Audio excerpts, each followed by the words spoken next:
my home. Glad you could join me. I made a new little chatty video setup to sit in front of when I do talking videos, such as this one. It's just my own art. Is it a bit jerk-offy to do that? Maybe, mayhaps, but I like it. These are paintings that I like that I did. And it's nice to see them and be reminded that, oh yeah, I did a thing that I actually liked a few times. As a sort of encouragement, you know? Anyway, I'm not here to talk about that today. I am here to talk about books I think I'm going to give 5 stars because I will absolutely love them. That is the goal today. And I wanted to do this now because I feel like I'm in, I don't know if reading slump is the right word, that might be too strong of a word.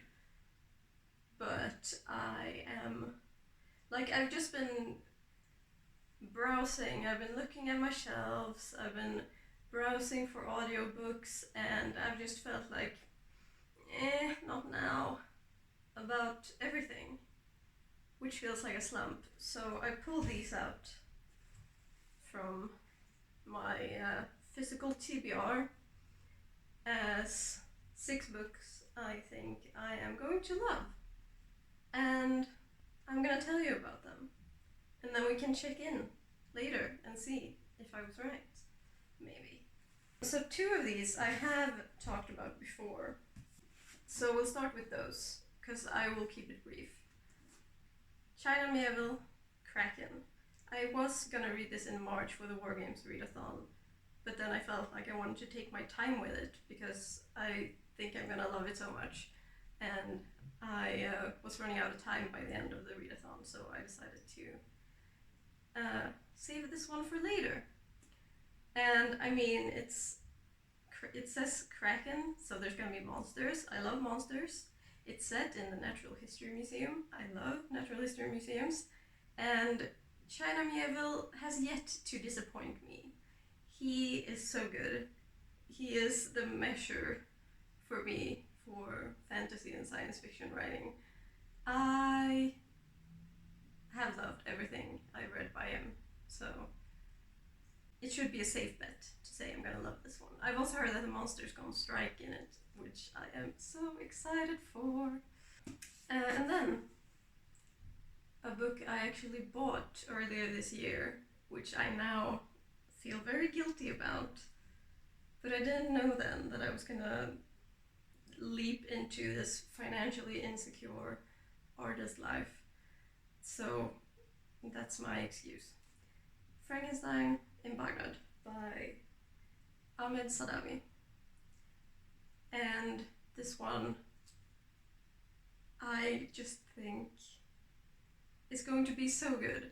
I am always into explorations of Frankenstein, like the Frankenstein trope themes, just explorations of that similar thing. And this one is set in Iraq that is tormented by war.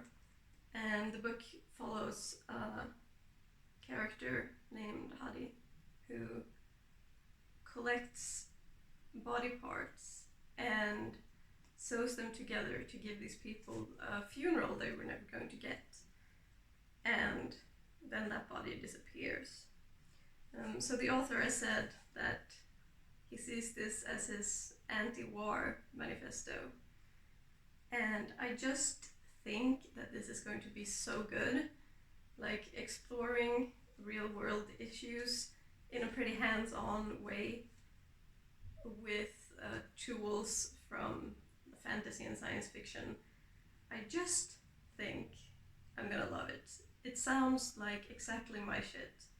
I think it's gonna be real good.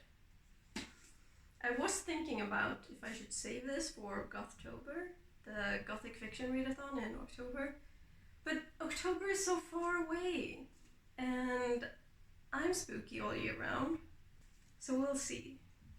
So this next one is a non-fiction, and it goes into the true story behind the movie Pride from 2014, which, if you haven't seen, I highly recommend. I'm getting deja vu. Have I talked about this before? It's about the group of lesbians and gays who started a solidarity group to support the striking miners in the big miner strike in Britain in 1984. And the movie's really good. And so this book is sort of the true story, so it's interviews with the people who inspired the film, who were actually in LGSM. There's photo bits, and I actually got this at Gaze the Word, the bookshop in London, where LGSM did have meetings, and they gave me a signed copy, which is kind of cool. And I don't know why I haven't read this yet. I have no excuse. I'm bad at reading. Things you shouldn't say on BookTube. So this one I'm less sure about than the others. It is The Angel's Game by Carlos Ruiz Zafón. I probably said that a bit weird, I'm sorry.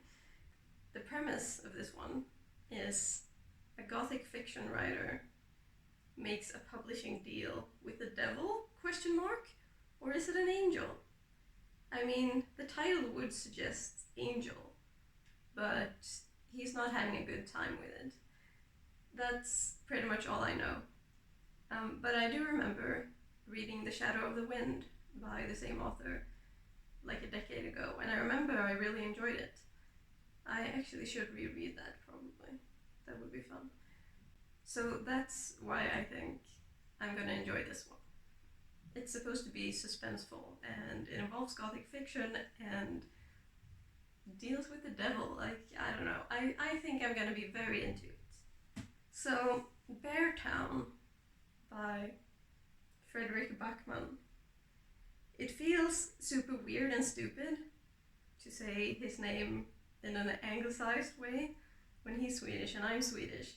But listen, if I switch to Swedish intonation in the middle of speaking English, I'm gonna be just so confused and it's not gonna go well. So this one has been talked about a lot on BookTube, and I'm a bit scared to read it because it's very intense and people cry. But I think it's gonna make me cry in a good way, it sounds like. I'm not sure. So I know it's about a close-knit, hockey-centered town and a case of sexual assault and what happens there. So I'm scared to go into this, but I also think I am gonna enjoy it, kind of. Like, sometimes you just like being sad. Sometimes you just enjoy being sad. You know? And last, but certainly not least, The Opposite House by Helen Oyeyemi. You have heard me talk about Oyeyemi so many times, and it's because I love her, and she does not miss. Just like with China Mieville, I have yet to read something by her that I did not love. So I think I'm gonna love this one as well. And I've been saving it because this is the last novel of hers that I haven't read. And she has a new one coming out this year, but it was supposed to already be out, but it got pushed back. I feel like it should be pushed forward, but I also feel like it is pushed back. The release was postponed. So I've been saving it, but it's probably time soon. So one of the quotes on the back says, "This is about the difficulties of knowing who you are, especially if you are born of several incompatible cultures. It has the ring of truth." and also lyrical and deeply textured. I think it's gonna be really good. I think Helena Oyemi could tackle any subject and make me want to read it. But I love that she writes about human suffering and often about racism and what's a good word? Displacement? Like being torn between different cultures, like in this one. That was a theme in the Icarus Girl as well. And she just does it really well. I think she's great. So these are some books that I think I will love. And just like last time, I'm gonna say it. If you are interested in reading any of these, let's do a buddy read. Hit me up. And let's read together. So I will actually read the books I think I'm gonna like. And I also want to say thank you to my patrons who I have sent some of these prints to. The smaller size is what I sent to the Print Pal patrons. But shout out to every patron, and also shout out to you for watching this. I super appreciate you. You're great. Take care of yourself, please. And free Palestine. And I will see you next time.